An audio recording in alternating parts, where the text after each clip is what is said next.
Assalamualaikum warahmatullahi wabarakatuh. Waalaikumsalam warahmatullahi wabarakatuh. Salam takwa bagi kita semua ya. Oke, kesempatan kali ini masih bersama saya Adi Bil Muhtar sebagai host pada kesempatan podcast kali ini. Sebelumnya kita kedatangan salah satu tokoh guru besar kita semua, di mana seseorang yang menjadi suri tauladan untuk di pusat kemasyarakatan di wilayah kita setempat ini, khususnya di kampung Bojong Sere beserta Sukaluyu gitu ya teman-teman semuanya. Nah, mungkin kita langsung saja panggil kepada guru besar kita bersama Bapak Ustadz. Silahkan Pak Ustadz untuk memperkenalkan diri terlebih dahulu. Terima kasih Pak Adib. Jangan guru besar karena saya masih muda ya.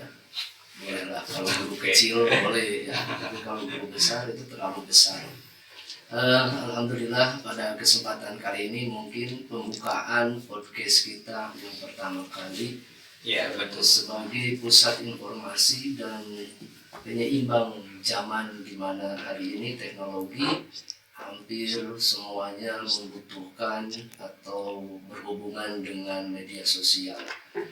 Nah, baik, untuk perkenalan mungkin nama saya Ahmad Kurniawan, boleh dipanggil mungkin nama masyhurnya itu, lakopnya itu Akur, biasanya dipanggil karena sebagai anak yang pertama mungkin maka dipanggil AA. Ini sebagai panggilan ya nama untuk kakak yang paling tua atau anak yang paling tua.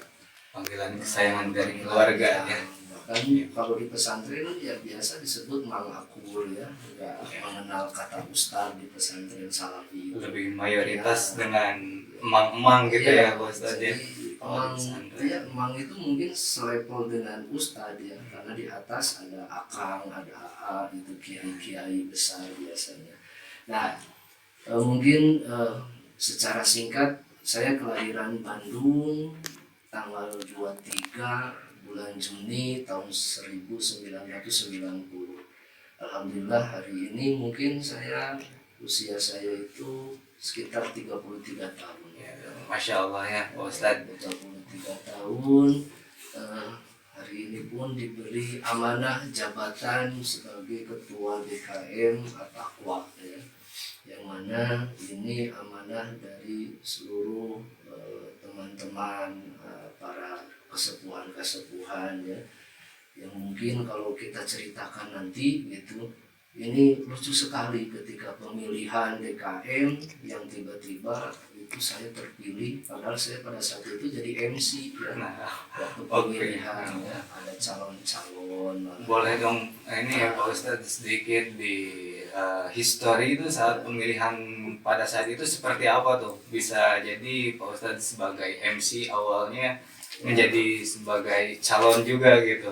Nah, kalau saya ceritakan dulu ketika Masjid At-Taqwa itu pembangunannya itu sekitar bulan Desember tahun 2000 ya. Ini tahun 2020 mungkin 2020 di mana masjid ini terbilang pesat cepat pembangunannya. 3 tahun lebih ke belakang ya. 3 tahun ke belakang itu kurang lebih Masjid At-Taqwa itu berdiri selama 6 bulan. Ini luar biasa. Alhamdulillah ya. 6 bulan ini kita setelah itu melakukan pemilihan DKM. Pada saat itu saya masih ingat ada yang namanya ya sekarang menjadi penasehat kita itu Pak Ahmad Sodikin. Terus lagi ada Pak Ade Tisna ya. Pada saat itu dia menjadi calon ketua DKM. Saya masih ingat dulu saya jadi MC ya, saya terlibat bagaimana ketika memandu acara pemilihan tersebut. Tiba-tiba 2 calon ini yang bersepakat, sudahlah saya jangan jadi DKM katanya, udah aku jadi DKM, saya percaya. Nah, mengalihkan gitu ya. Dari sana kaget kok tiba-tiba harus saya gitu ya. Padahal pada saat itu ya mungkin usia saya pas 30 tahun ya, 2020 gitu kan. Ini yang menjadi kejutan untuk saya, yang pada akhirnya ya mau bagaimanapun dengan kalimat innalillahi wa inna ilaihi raji'un ya, seperti sahabat Umar pada terpilih, karena jabatan itu ya bukan kehormatan untuk saya. Bahkan saya ingat kata wakil presiden pertama kita Muhammad Hatta itu, jadi pemimpin itu ya harus siap susah ya, harus sulit, harus benar-benar menjalankan amanah-amanah, siap beresiko untuk masa depan gitu ya. ya. Jadi sangat sulit gitu. Di saat saya sering melihat masjid-masjid yang lain mungkin ya seperti tidak punya ruh, tidak punya kegiatan-kegiatan, itu sudah menjadi pertimbangan saya bagaimana Masjid At-Taqwa ini harus menjadi percontohan untuk masjid-masjid yang lain ya. Nah, mungkin apa sih yang menjadi dasar landasan nih Pak selaku ketika diangkat menjadi ketua DKM untuk menghidupkan, atau sekarang dengan motonya itu untuk menjadi percontohan bagi masjid-masjid yang lainnya gitu. Kebetulan pada saat saya menyusun visi misi itu, ketika saya punya misi bagaimana masjid itu ada tempat kembali dasar, pusat yang center keramaian atau kegiatan, bahkan penguatan ajaran agama Islam kita, maka saya ambil misinya itu dulu menjadi pusat ibadah ritual, yaitu mahdoh. Sudah tentu pasti masjid itu digunakan ibadah ritual seperti sholat fardu mungkin ya, itu sudah nggak aneh lah. Bahkan kalau hanya kita pusat di ibadah ritual atau mahdoh, ini cocoknya bukan masjid gitu ya, kata saya, ini namanya musola. Maka saya lengkapi menjadi pusat sosial juga, ini goir mahdoh, di mana goir mahdoh ini tidak hanya sholat, tapi kegiatan-kegiatan agama atau perayaan hari besar Islam itu kita akan menjadi pusat atau senternya. Alhamdulillah selama masjid ini berdiri tidak pernah keluar dari jalur misi, jalur visi gitu ya. Nah selanjutnya misi saya itu dulu hanya mencantumkan 5 poin ya. Ada 5 poin ya. Jadi 5 poin, di mana saya dulu membuat misi ini. Yang pertama tentunya meningkatkan kegiatan peribadatan ya. Jadi ibadah kita tingkatkan, terus ada pembinaan. Kalau dulu lucu, saya pernah sempat menggunakan metode pembinaan ini sebelum sholat maghrib dimulai ya. Jadi ada sebuah ya, kayak kajian ya, lagi gitu ya. jadi kultum itu biasanya di akhir sholat. Karena saya bukan tidak percaya terhadap jemaah, tetapi saya ingin memposisikan saya sebagai pengurus Masjid DKM ini, bagaimana caranya saya untuk membina, walaupun saya masih dalam pembinaan gitu, tetapi mau bagaimanapun saya sampaikan pembinaan demi pembinaan. Itu tahun pertama pasti sebelum saya menjadi imam sholat maghrib, saya suka meluangkan dulu untuk ya bukan kultum lah, sebagai pengingat juga mungkin sebagai ya. pengingat. Mungkin pertama masalah kita sholat gitu ya, tentang bagaimana niat sholat, terus ada ikhtilaf yang harus kita hindari ya, sebagai bahan perdebatan atau perpecahan. Ini harus kita kenalkan kepada jemaah. Nah itu betul sekali Pak Ustadz ya. Jadi jangan sampai siapapun itu yang sholat di Masjid At-Taqwa dia terbatas dengan ikhtilaf ini gitu. Saya tetap tawasud, berada di jalan tengah, mungkin walaupun kultur saya, madhab saya itu berbeda dengan jemaah yang lain, tetapi tetap ya, karena saya selaku ketua DKM pun ini menggunakan pembinaan ini yang berlandasan ahli sunnah wal jamaah. Jadi ahli sunnah wal jamaah ini tentunya bukan banyak perbedaan, tetapi pasti banyak kesamaan karena mereka pun pasti mengaku ahli sunnah wal jamaah gitu. Lalu poin kedua, saya mencantumkan misi Masjid At-Taqwa ini yaitu mewujudkan masjid sebagai pusat kegiatan ilmu keagamaan dan sosial. Bukan hanya agama. Saya belajar bagaimana masjid itu menjadi pusat pendidikan atau kegiatan ilmu keagamaan atau sosial. Dulu waktu saya ingin mewujudkan masjid ini sebagai pusat kegiatan ilmu keagamaan, saya dulu itu berinisiatif karena ingat ya kata Bung Karno, berikan saya 10 pemuda, maka saya akan Mencangkan. dan saya pada saat itu punya pemikiran, oh kita cari pemudanya dulu atau mungkin remaja masjidnya dulu ya. Yang awal kegiatan kita itu mungkin hanya diisi oleh para remaja masjid ya.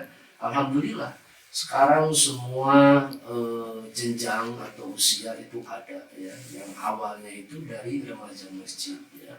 Bahkan remaja masjid, setelah itu ibu-ibu majelis taklim, setelah itu bapak-bapak ya. Terus sekarang yang terakhir itu TPA, TPQ ya, ini dari diniyahnya. Alhamdulillah itu semua sudah mewujud ya. Maka boleh dikatakan mungkin visi misi yang poin 1, poin 2 ini sudah saya selesaikan gitu ya. Saya Berjalan dengan lancar ya. berjalan. Walaupun dinamika ada yang keluar, ada yang masuk, ini tidak jadi masalah gitu karena tidak ada yang abadi semuanya itu kan. Kita pasti mengalami dinamika pengurangan atau ada penambahan, itu sudah biasa.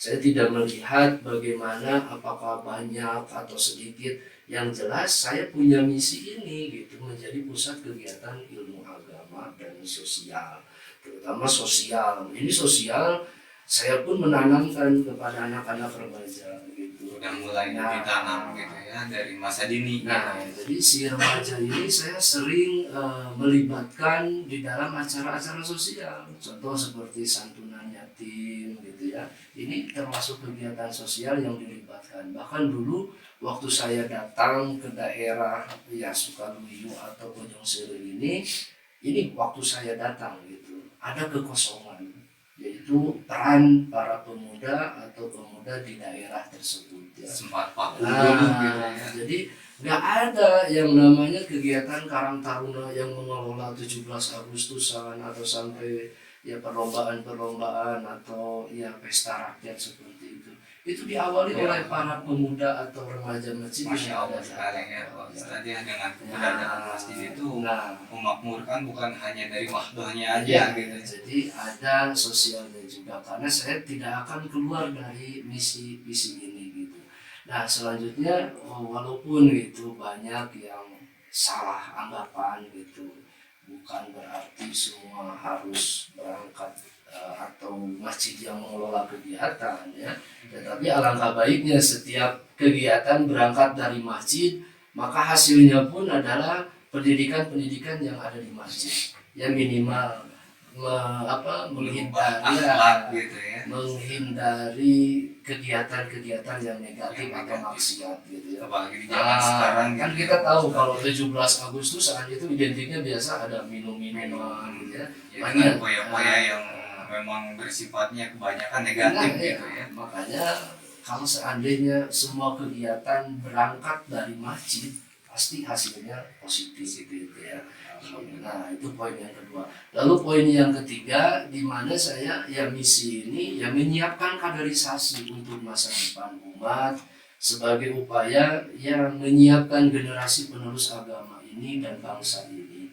Saya tidak akan keluar juga dari yang namanya itu kita hidup beragama dan hidup bernegara juga ya. Kadang banyak kan orang-orang yang beragama tetapi melupakan bernegaranya juga. Makanya itu yang dikhawatirkan karena ini sebagai dasar kita juga sebagai warga Indonesia ya, itu harus taat juga terhadap aturan-aturan pemerintah gitu ya.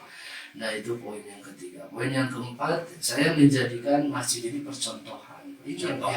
yang mungkin berat untuk saya ya. Bukan saya merasa bahwa Masjid At-Taqwa ini sudah menjadi masjid yang paling baik, tidak. Tapi saya ketika menganalisis masjid-masjid yang lain gitu, kok minim kegiatan-kegiatan itu, hanya sholat pulang gitu ya. Ini yang menjadi miris.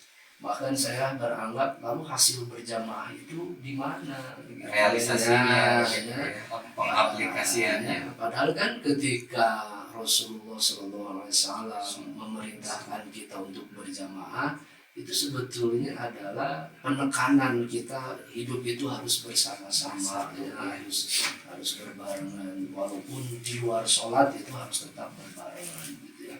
Nah, sehingga pada saat itu kegiatan apa saja yang tidak dimiliki oleh masjid yang lain, maka saya menjadikan harus jadi percontohan.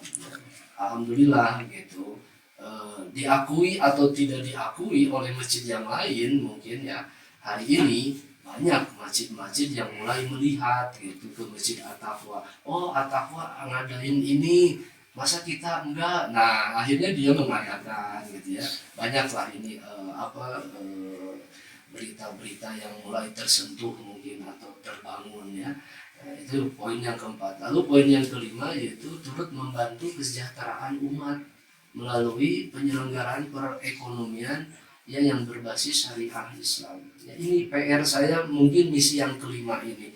Walaupun sudah ada usaha gitu ya, sempat saya melakukan pemikiran bagaimana bahwa masjid itu rumah Allah dan Allah ini maha kaya gitu ya. Biar membuktikan juga gitu ya biar masyarakat. membuktikan bagaimana Allah itu tidak butuh kita, sebetulnya tidak butuh harta kita. Nah, maka saya mulai berpikir bersama para kasepuhan bagaimana caranya supaya Masjid At-Taqwa ini mandiri, Masjid At-Taqwa ini punya penghasilan sendiri gitu ya. Akhirnya terbentuklah dulu pertama itu ada yang namanya parkiran ya. Mungkin sekarang sudah tidak ada sebetulnya karena sudah ada yang haknya gitu. Ya, tapi ya ini sempat jadi misi poin kelima saya sebagai ketua DKM At-Taqwa, menyelenggarakan perekonomian gitu Sebagai sumber dana juga ya, nanti ya. sumber dana, karena tidak bisa dipungkiri At-Taqwa ini banyak kegiatan, maka butuh juga gitu pendanaannya, karena tanpa pendanaan mungkin kegiatan pun tidak terrealisasi. Nah, akhirnya setelah parkiran terus saya berpikir lagi bersama ya teman-teman atau sahabat-sahabat At-Taqwa, lalu ada ide yang kedua, udahlah kita bikin panggung katanya ya, gimana bikin panggung ya, karena nanti akhirnya si panggung ini jadi ya perekonomian juga buat masjid gitu ya. Alhamdulillah ternyata setelah panggung jadi kita bisa menghemat dana ketika kegiatan hari-hari besar Islam gitu ya, tidak perlu menyewa lagi, yang tadinya nyewa itu 1 juta lumayan gitu kan ya. Akhirnya alhamdulillah bisa terkurangi gitu. Nah, selanjutnya banyak juga ternyata masyarakat yang merespon gitu, ini saya nyewa nih panggung nih ke At-Taqwa, alhamdulillah, walaupun gitu ya dengan ya penyewaan yang mungkin seribunya gitu, dengan sistemnya seperti itu ya, seikhlasnya, tetapi ya itu pun bisa jadi sumber ekonomi Masjid At-Taqwa gitu. Maka poin kelima ini mungkin ya belum sempurna lah, saya masih berpikir, bahkan sempat juga mengajak ibu-ibu berdiskusi, ibu-ibu majelis taklim, bagaimana kalau kita punya usaha sendiri ya, UMKM gitu. Nah, sehingga ini pun bisa menjadi ya ekonomi untuk At-Taqwa juga gitu. Nah, itu mungkin Pak masuk ke planning masa depan gitu ya, untuk UMKM gitu. Ya, yang namanya pemimpin itu harus 3 langkah ke depan ya, yang pemimpin ya. Kadang maju ya. Walaupun sering kontroversi ya, jadi seorang pemimpin itu pasti kontroversi. Nah, ini bikin yang gini gitu ya. Padahal ya yang namanya pemimpin itu harus benar-benar lebih maju pemikirannya ya. karena terbukti juga sebagai kebutuhan kita ya, sebagai ya mungkin yang bisa dimanfaatkan oleh masyarakat sekitar gitu. Ini tidak bisa dipungkiri dengan adanya mungkin ya bidang ekonomi yang ada di Attaqwa sekarang mulai terbantu masyarakat sekitar Attaqwa itu gitu ya. Nah itu Pak Adi. Nah, alhamdulillah ya, memang keberadaan Masjid Attaqwa ini memberikan dampak besar juga gitu ya Itu. terhadap masyarakat, baik itu dalam segi peribadahan maupun sosial, Nah, jenjang pendidikan juga gitu ya, maupun itu terhadap ekonomi masyarakat. Dengan adanya masjid ini terpikirkan semuanya dan mudah-mudahan dari misi dan visinya Pak Ustadz di sini sebagai DKM pengurus masjid mudah-mudahan bisa terrealisasi dan teraplikasi dengan lancar ya Pak Ustadz ya. ya, amin. Nah, Doanya dari semua. dari semuanya mungkin bisa ya membantu baik itu di secara langsung maupun secara tidak langsung, intinya dalam doa mudah-mudahan semoga cepat terrealisasi gitu. Amin, amin, amin. Amin. Lalu Pak Adi ada yang harus saya sampaikan juga ya. Mungkin yang tadi visi sama misi saya pun punya 11 program unggulan. Nah itu yang ini mau saya ya, tanyakan juga gitu ya. Pak Ustadz nih. Jadi, Karena adanya banyak misi dan visi di sini, pastilah tidak terluput dari program kerja gitu. Ya. Mungkin bisa disebutkan juga tuh Pak Ustadz. saya dulu harus ngapain lagi ya setelah saya buat visi misi gitu ya. Langkah awal gitu ya. Ya, setelah ada visi misi ini, ya mungkin saya juga sambil belajar bukan ahli gitu. Tetapi kalau apapun itu yang didasari ya pasti tidak akan lepas dari dasar tersebut ya. Makanya visi misi tetap menjadi dasar. Terus saya membuat 11 program unggulan Attaqwa gitu. Satu ya, program ini menyediakan sarana ibadah yang nyaman, lengkap dan aman gitu ya. Alhamdulillah terbukti ini selama 6 bulan tersebut Attaqwa itu sudah lengkap ya, dari dari tempatnya, dari ya pokoknya fasilitas itu ya kalau saya sebutkan sudah lengkap, nyaman bahkan gitu dipakai ibadah juga. Terus ini aman ini ya, saya jujur saja ketika menjadi ketua DKM Masjid Attaqwa ini masjid gak pernah dikunci Pak. Oh jadi sampai saat ini ya, karena pernah dikunci gitu. Saya ingin membuktikan bahwa masjid ini adalah rumahnya umat gitu, Iya. bukan rumahnya DKM gitu ya. Jadi ini ya kadang saya pernah suatu hari gitu ketika kemalaman daerah Cianjur gitu ya, kalau nggak salah masjidnya besar, tapi pas saya masuk ke sana jam 11 malam ternyata udah dikunci masjidnya ya. Dan itu jadi pertimbangan, kalau saya nanti jadi ketua DKM, nggak akan dikunci lah masjid karena berarti salah satu landasan itu karena mengalami gitu ya ketika di luar sana. Peristiwa tersebut ya masa sih masjid gitu ya, rumah Allah gitu, tega orang-orang berbuatnya. Ya walaupun di masjid yang lain sering terdengar ada kehilangan uang penseling atau apalah, saya ridho lah, mudah-mudahan jadi soleh. Kalau diambil uang kotak amal atau apapun itu, mudah-mudahan ya orang tersebut jadi soleh gitu lah. Saya husnudon saja gitu ya. Ini yang pertama. Yang kedua, program utama atau unggulan Attaqwa itu meningkatkan kualitas majelis taklim. Ya, ini majelis taklim ya, tempat mencari ilmu ya, yang tadi saya sebutkan. Alhamdulillah sudah semua terisi jenjangnya. Tinggal bagaimana kita menjaganya. Mungkin ini yang sulit buat kita semua, yaitu menjaga ketika sudah terbentuk semuanya. Gitu. Nah itu lebih susah gitu ya. Sulit ya daripada membentuk atau mengawali ya. Yang namanya mengawali pasti orang-orang kan jadi antusias juga antusias ya. Tetapi alhamdulillah sudah berjalan mungkin ya 3 tahun semua majelis taklim, baik ibu-ibu, bapak-bapak, terus lagi remaja masjid sampai tingkat 3 sekarang remaja masjid itu. Udah 3 tahun berarti 3 tahun masjid remaja masjid dari awal pertama berdiri Masjid Attaqwa sudah menemani saya gitu sebagai ketua BKM. Nah, lalu ada TPA TPQ yang mungkin TPA TPQ ini belum lah 2 tahun, baru 1 tahun 3 bulan lah ya. Alhamdulillah seluruh santri TPA TPQ Al-Taqwa itu ya dinamika juga. Awalnya 70 santri ini yang saya kaget ya. Wah, alhamdulillah kata saya. Langsung banyak gitu ya, Langsung tahun banyak. pertama Tahun itu. pertama itu. Tetapi di tahun kedua sekarang itu sekitar 55 ya. Ini mungkin yang menjadi PR kita semua gitu ya. Di mana TPA TPQ ini pun mungkin belum ada izin operasionalnya, mungkin yang kurang kepercayaan masyarakat itu terhadap pendidikan diniyah yang ada di At-Taqwa. Tetapi saya pun tidak berdiam diri gitu, sampai sekarang saya masih berusaha. Ya gitu teh. Ya, Jadi ya kalau kita pengen izin operasional kan nggak gratis. ya gratis juga. Nah, Memang nah, sekarang tuh butuh biaya iya, juga gitu. itu yang terjadi terkendala untuk sekarang gitu ya. Lalu yang ketiga, program unggulan At-Taqwa ini membentuk tempat pendidikan sejak dini sampai lanjut usia. Ini yang tadi mungkin masih sinergi Masih dengan berkelanjutan gitu. berkelanjutannya. Karena pada saat itu belum ada, maka saya tuliskan ini yang harus saya unggulkan juga.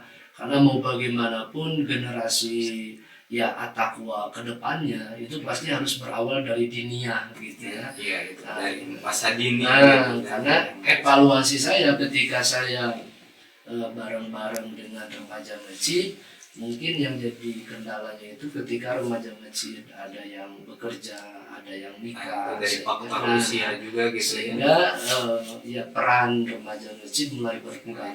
Maka saya bikin unggulan, bagaimana kalau saya bikinnya dari diniyah dulu, dari ya semenjak dini gitu, belum sekolah juga udah ada di At-Taqwa gitu.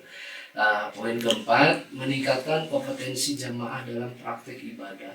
Ini banyak ya teman-teman sahabat takwa yang mana ibadah ini ada aturannya, tidak asal-asal. Tidak asal-asal. Apapun juga ada kaifiahnya. Saya senantiasa meningkatkan pemahaman jemaah dengan melalui ya majelis taklim tersebut atau kajian-kajian ya. Ini mungkin perlu saya sampaikan bahwa ibadah itu walaupun kita berbeda, tetapi asal punya dasarnya, landasannya tidak jadi masalah. Karena perbedaan itu ikhtilafun fitrotun, ikhtilaf itu sebagai fitrah manusia ya, ini tidak bisa kita pungkiri gitu. Poin kelima, meningkatkan potensi dan peran generasi muda masjid ya. Ini mungkin kategori pemuda hari ini saya namakan sebagai asatidah. Jadi dari tadi ya. Jadi tingkatan remaja masjid setelah selesai pendidikan di remaja masjid sekitar ya 2 tahun atau 3 tahun dia posisi jadi pemuda, maka perannya itu menjadi asatid atau asatidah. Nah, karena dia membantu juga sebagai apa ya, mungkin bisa dianggap sebagai tangan kanan At-Taqwa ini adalah pemuda-pemudinya gitu. Biar lebih program kerja semuanya berjalan lancar gitu ya. Lalu poin yang ke-6, membangun sistem dan prosedur kerja masjid yang tertib dan transparan ya, dan bisa dipertanggungjawabkan. Ini saya berusaha terus transparan ya tentang pemasukan, pengeluaran, ini bisa disaksikan oleh para jemaah juga, atau bisa langsung datang ke saya bagaimana pemasukan pengeluaran masjid.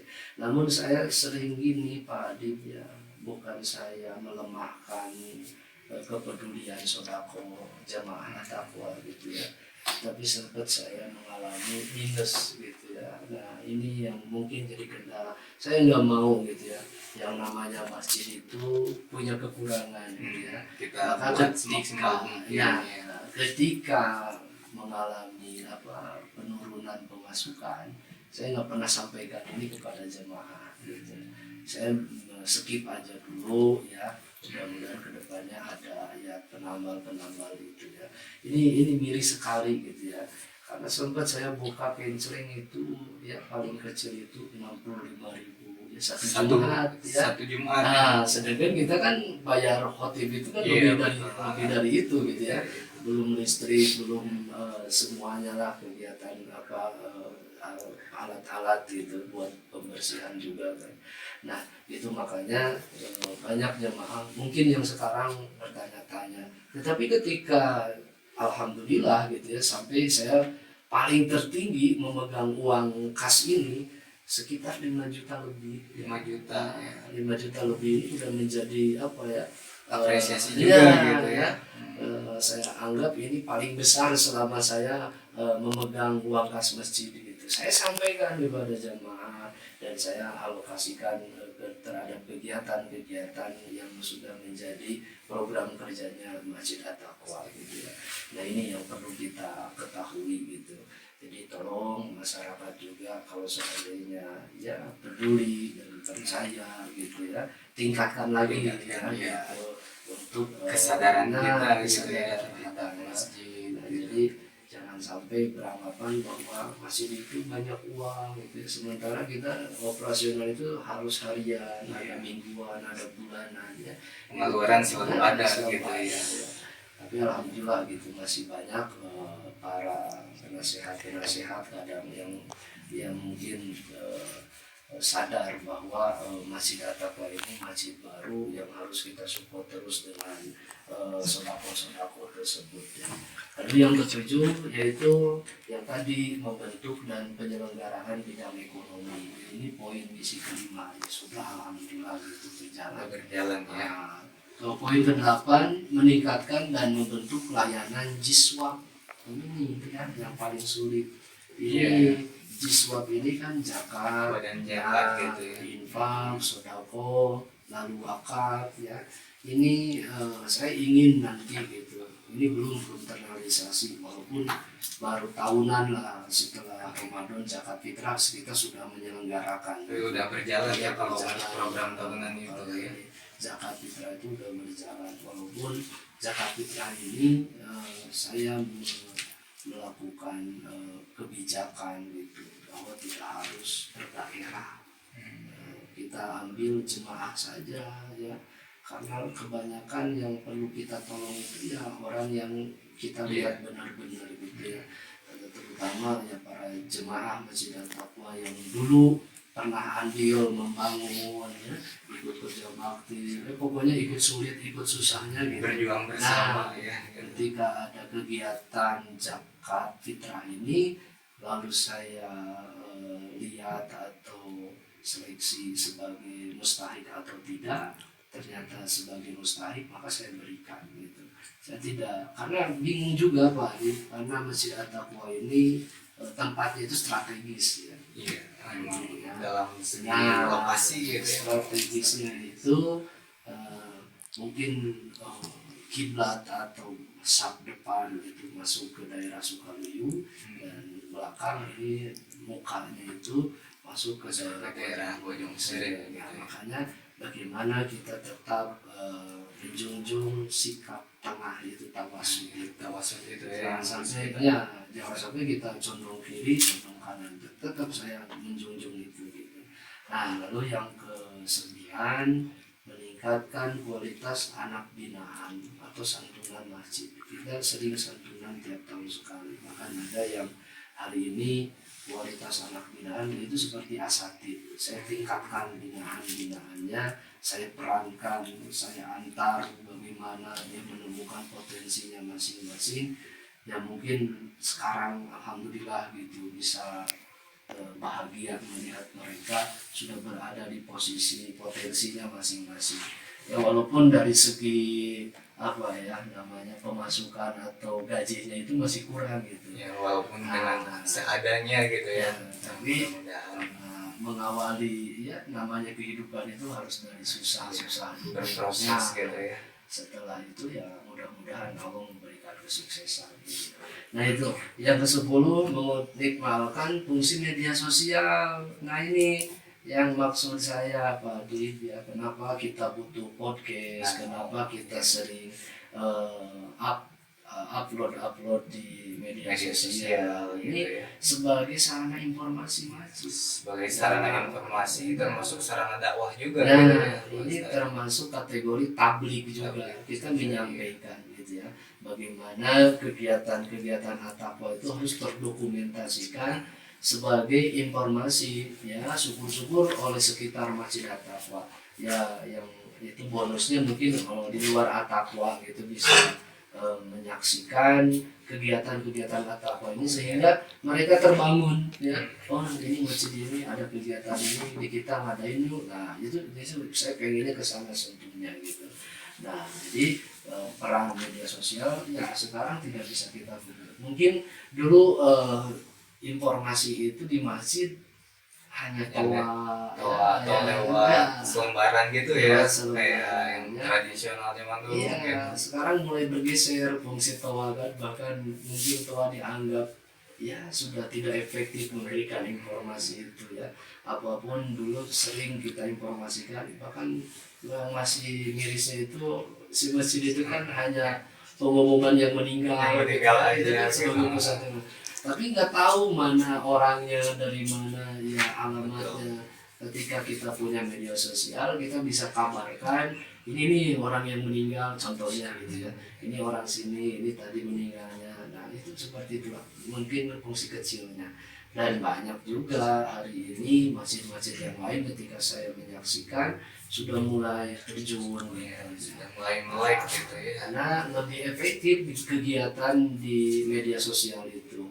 Hampir semua orang kan memiliki ya gadget atau HP ya, bisa tersampaikan langsung terhadap ya orang-orang tersebut itu. Lalu yang ke-11 terakhir ini nih yang paling kita apa ya, paling membuat ekstra luar biasa gitu, senantiasa mengabarkan atau memeriahkan perayaan Hari Besar Islam. Gitu ya. Jadi peringatan Hari Besar Islam ini sebagai spirit beragama di at-taqwa itu 1 tahun itu hampir 5 kali Pak Adi. Oh, program untuk Hari Besar itu ya. Ini kebayang gitu ya, kalau satu acara atau kegiatan tabligh akbar itu memerlukan biaya yang tadi Minimnya 5 juta gitu. Ini dari mana ya? Ya, menjadi tanda tanya juga gitu kalau misalkan. Nah dari sini pun saya mulai ya, bahkan tahun pertama saya masih ingat ketika menyelenggarakan perayaan Hari Besar Islam itu pakai metode door to door ya. Nah ini yang sering disalahartikan oleh masyarakat kita gitu. Padahal kita cuma berusaha membuka pintu kebaikan, memberikan momentum ya, daripada ya mereka tidak bisa datang ke masjid, kita datang ke rumah biar lebih tidak susah juga gitu. Adapun kan ketika sudah datang ke rumah, jadi dalam agama kita la ikraha fiddin, tidak ada paksaan. Nah ini yang harus kita pahami ya, karena dimana ketika kita mandala al khair ya, siapa orang yang menunjukkan ke jalan kebaikan ya, nah ini ya, maka ganjarannya itu atau pahalanya itu ya kami sendiri seperti orang yang memberikannya atau melakukannya. Ini yang harus kita tahu. Ini lima kali ya, dulu setahun pertama hampir sering, wah ini tabligh akbar lagi katanya ya, dan mana ini dananya katanya, kadang sering juga gitu kerepotannya. Tetapi alhamdulillah seiring waktu berjalan gitu, evaluasi demi evaluasi, akhirnya kita gunakan jangan door to door gitu ya, udah hentikan door to door, memaksakan harus ke rumah-rumah gitu ya. Sekarang kita masuk ke dalam dulu.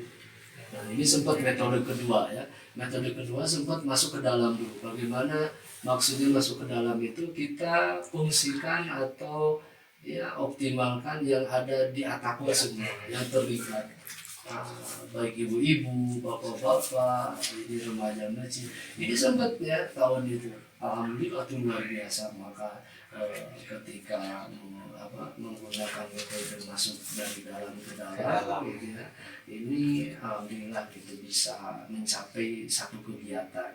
Tetapi tidak sampai di sana. Ini jadi pemikiran juga buat saya. Jadi PR, karena ketika saya melihat efeknya kadang ada jemaah yang mungkin gitu ya, tidak semuanya orang punya gitu, orang ada gitu ya, ada yang memaksakan hasil. Saya jadi apa ya, mungkin jadi pemikiran ini salah juga jalan seperti ini ya. Akhirnya tahun kemarin terakhir ya itu punya 5 juta itu maka terus ada lagi pemasukan dari penyewaan panggung, bahkan dari parkiran itu kita satukan gitu ya, akhirnya bisa terselenggara, bisa terwujud juga gitu ya dengan beberapa metode yang telah dijalankan itu ya. Nah itu mungkin Pak Adib 11 program unggulan Masjid At-Taqwa ini mungkin bisa jadi informasi juga ya. Para sahabat At-Taqwa atau ya para pemirsa yang mungkin lagi menyaksikan gitu, mudah-mudahan bisa jadi apa ya, motivasi atau gambaran ketika kita jadi pengurus masjid, jangan hanya stuck juga gitu ya. Jangan sampai kita tuh jadi tungci ya. Tungci itu ya kalau sudah ditunjuk kita diam gitu, tidak ada gerakan-gerakan. Ini sangat menyayangkan gitu. Untuk masjid-masjid yang lain saya mengajak gitu ya, mari kita fungsikan masjid ini sebagai basic lagi ya, jadi sebagai dasar, sebagaimana Rasul dulu kan ketika ya pertama kali membangun masjid itu kan semua kegiatan-kegiatan itu berawal dari masjid. Walaupun itu perpolitikan, dulu zaman perpolitikan juga ada, tapi sekarang kurang elok lah para masjid ya dipakai untuk perpolitikan karena sudah ada tempatnya gitu ya. Karena kalau zaman dulu memang belum ada semacam badan-badan sekarang gitu. Makanya saya ingin gitu mengajak juga kepada semua atau seluruh jemaah Masjid At-Taqwa, apa yang sudah saya susun atau menjadi 11 program unggulan ini ya, kita tinggal mendukung saja gitu ya, jangan sampai kita menyerah atau merasa jenuh bosan gitu dengan ini. Mau bagaimanapun syiar agama itu tidak hanya melalui sholat 5 waktu gitu ya, banyak cara gitu ya. Banyak cara ya, apalagi ya peringatan-peringatan ini sangat cocok untuk kita rayakan atau akbarkan itu karena kita manusia yang namanya mahul khoto manusianya, kita tempat lupa, tempat salah, kita harus mengingatkan. Banyak kok orang Islam yang hari ini mulai lupa dengan hari kelahiran Rasulullah ya, mulai lupa dengan peristiwa Isra wal Mi'raj, mulai lupa lagi dengan hari berdiri atau di apa maksudnya itu Masjid At-Taqwa ini ada loh yang namanya itu peresmian. Jadi ada hari peresmian sebagai pengingat dasar supaya kita kembali lagi kepada visi misi 11 program ini harus kita terus canangkan gitu.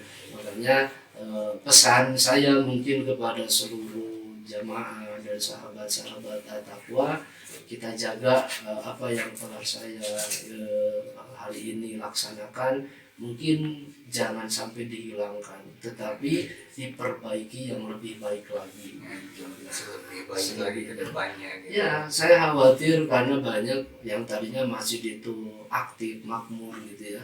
Ternyata setelah pergantian kepengurusan ya, kalau SDM-nya kurang, mungkin pengalamannya juga kurang ya, apalagi hanya ditunjuknya secara ya mungkin dipaksa atau hanya didorong ya, sehingga dia udah saya mah udah dipilihnya juga ditunjuk gitu ya.